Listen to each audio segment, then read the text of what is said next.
We are this afternoon, certainly by tomorrow, publishing the annual State of the Nation report for data. So take pictures if you like, but you're going to get this afternoon, don't worry.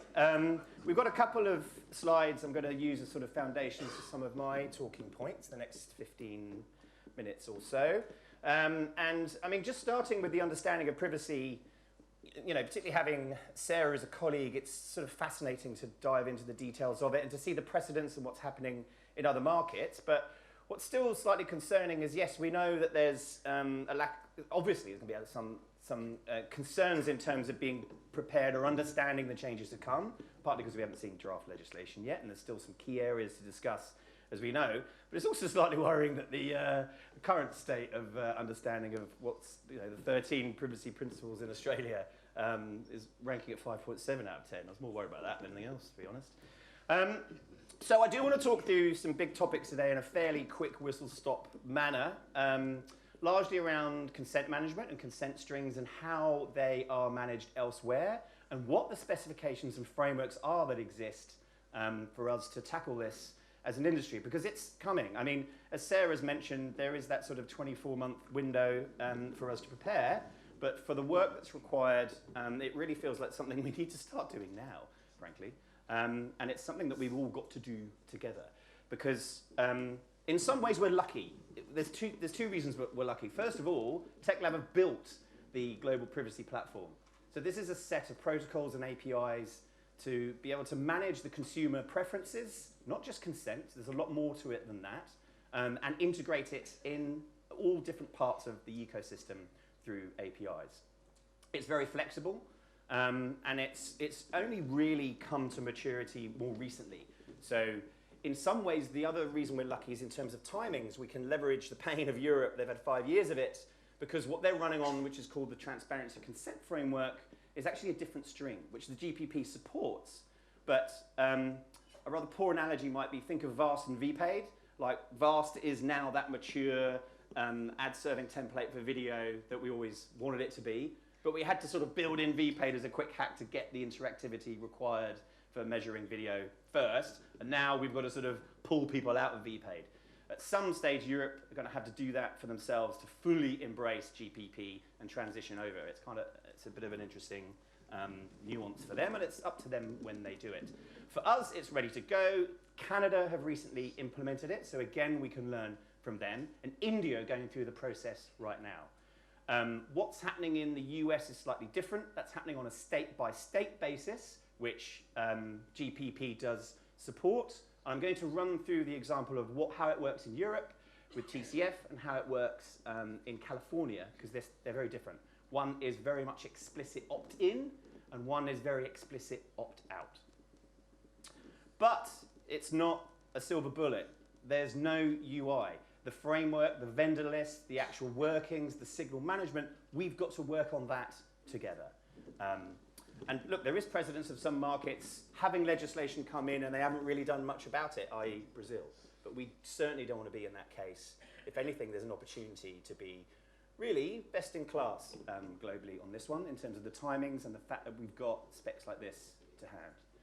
Actually, to be honest, I'm honestly quite excited about it. But anyway, in terms of consent management, let's start quite simply, and that's a very binary piece. So the classic way of managing a GDPR is just a consent signal, known as daisy bit. Daisy because there's a daisy chain which proliferates through the ecosystem, which I'll show you in a moment, and bit because it's a binary, it's a 1 or a 0. It either is or it isn't. That is collected through consent management platforms. So there is a sort of official set of requirements and specs for what is a CMP and what isn't a CMP. But at its most basic, you need to be able to collect the user preferences. You also need to be able to ensure, and it isn't just consent, there needs to be some breadth in terms of that, because certainly the GPP, as I'll show you actually in how TCF has evolved, it's a lot more than just binary consent. There's some real capabilities there that are really quite interesting. You need to be able to manage that, collect it, obviously robustly, responsibly. You also need to be able to provide the users to change those preferences as they go along, and you need to be able to integrate with all different parts of the ecosystem through standard specs and APIs. And ultimately, there is a list for vendors to utilize in terms of which users and what the consent signals are for that particular user, and how that's passed through. So the proliferation weaves its way through the industry from this starting point in terms of this very basic 1 or 0 example, and this is the reason for this sort of daisy chain approach. And this is essentially how the TCF works. Now, in terms of the signals for GPP, they're different to the TC strings that TCF runs in Europe, and as mentioned, a lot more flexible. You then have APIs that fit in for the OpenRTB protocols. You've got APIs that fit into the consent management platforms, obviously, and for different requirements for both buyers and sellers. What is interesting, though, whilst I've described TCF as a bit of a hack, which I'm now worried looking at Tom, who's going to quote me on that one, and B&T, please don't, is because if you look at the basic, which means he will, if you look at the basic capabilities at the starting point, and you look at what it's evolved into, which is because of the underlying capabilities of the global privacy platform, it is actually quite impressive in terms of just core capabilities for both sellers and buyers. And that includes the various legal bases that will be required, whether it's consent or legitimate interest, or a version of which we may have in Australia, that being the European version. But I think it's important to see what's there, and it's important to understand that it's a lot more than just the consent management side of things. So that's for Europe. Meanwhile, in California, now we were on a call with Michael Hahn from the US recently, and it was interesting because there are 17 states that are passing or have passed legislation. I didn't know that. I thought it was 5 or 7 or something. I know there's 5 or 7 that are in and are working because you can see them in the list within the GPP platform if you go into the tools. Now, they're all a little bit different, but probably the most common approach that one can see is what they're doing in California. And this is a very explicit opt-out. Bang. There's a do not sell my information button that has to be openly shown on every consumer experience, and that has to be passed through, and it needs to be adhered to consistently and persistently throughout the chain. So it's just important to know that there is flexibility in terms of the types of consent, and let alone that, the other preferences for users and the other capabilities that you've seen that exist in Europe. So to manage this, and also actually importantly, to manage the method of auditing for direct, not just programmatic, because it's one of these things with the protocols being built by the likes of IAB Tech Lab, it's actually easier to manage the auditing process and accountability that the consent is first of all being collected and that it's being adhered to consistently throughout the various bits of the various demand and supply chains. The auditing is easier for programmatic. For direct, you'd have to find a method of sort of auditing on an ad hoc basis in terms of the segments that, say, for instance, a publisher ad server is delivering to, the whatever contractually obliged segments, let's say. But that would be done in the manner that they have here for what's known as the accountability platform. So this is the auditing tool. The specs are fairly fresh. They were in public comment. I think they've now been finally published as a V1. To my knowledge, they're not actively being used that much yet, either in the US or in Europe or Canada, but that's something that we'll be diving into the further we go along. But the fact that they exist is incredibly important. They are built not only for self-regulation between all of you as commercial partners, they're also built with regulators and auditors in mind. So as mentioned, we've got a few blogs and articles on that. We're going to share them with you.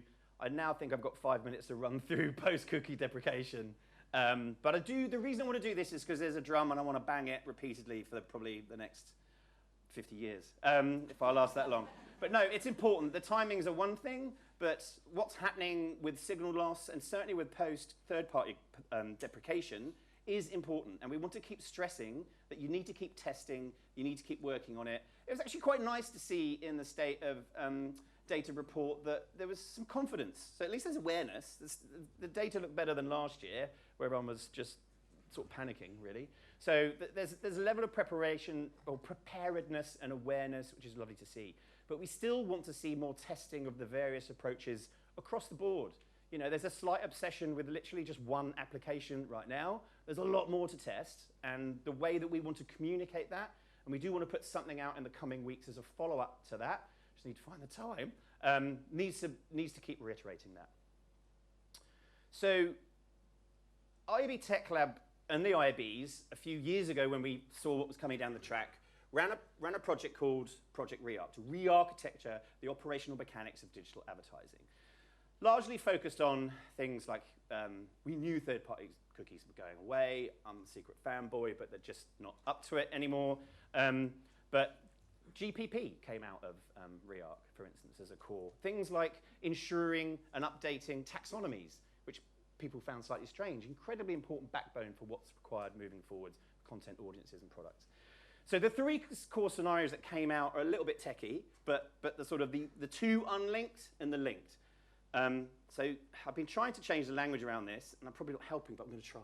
So first of all, where you're looking at linked data, so I'm calling it ID-enabled responsible addressability. So there's that core onus now that we're growing up, that the addressability that we've been slightly obsessed by over the past few years needs to be done responsibly. An open relationship with consumers where they have control over what's happening with the data, and there's a flexibility that we've had to build with GPP, and bear in mind that consumers might be very open to having a relationship with some brands, but absolutely not with others. That's fine, that's down to them, but it needs to be respected, it needs to be adhered to, and it needs to be auditable. And to enable that through ID solutions that are robust and are built for purpose. So I love the Data Council, but we're also very busy, and the one thing I did want to publish today was an update to the ID Solutions Explainer that we published almost 2 years ago. We almost went too early. It's a great piece of work, but it's now out of date. So we will be updating that in the coming weeks. We have a matrix of the most common ID solutions, what they do, what they don't do, what the level of interoperability and all of that is, and we'll be pumping that out with some ID solutions guidance that you'll see from Tech Lab, which I'm just waiting to be refined. So that's an obligation on the council to put out in this particular area, because there's still some unknowns about it. What works in certain regions doesn't work in others, actually mainly for contractual reasons, and the levels of interoperability actually vary, even regionally, so it's something to understand.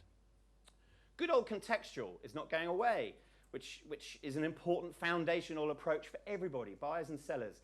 That will remain, and it's interesting to see the way that that space is evolving, and part of the evolution is some specs from the IB called seller-defined audiences.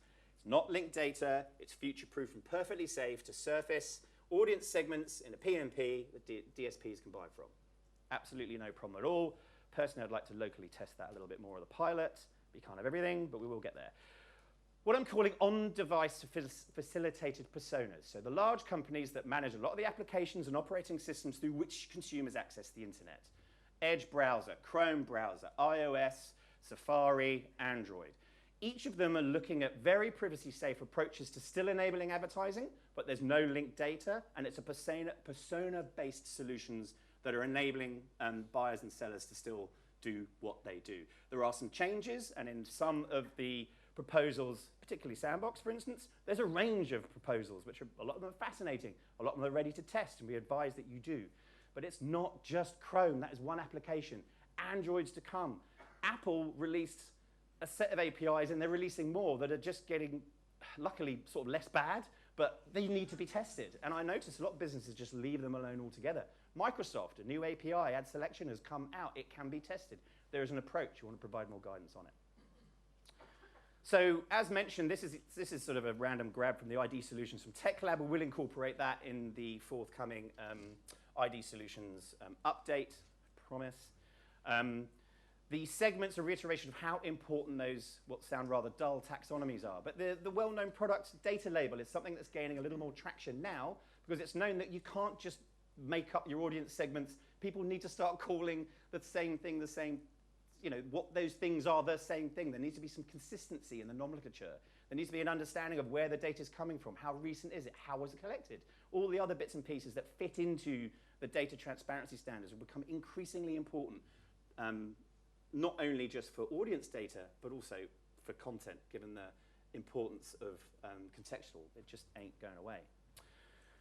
And as mentioned, with all the on-device pieces of work, keep up to date with things like Privacy Sandbox. Everyone's getting a bit emotional about the timings. The timings are not defined by Google. They're defined by the conversations they're having with the CMA in the UK, the Competition and Markets Authority.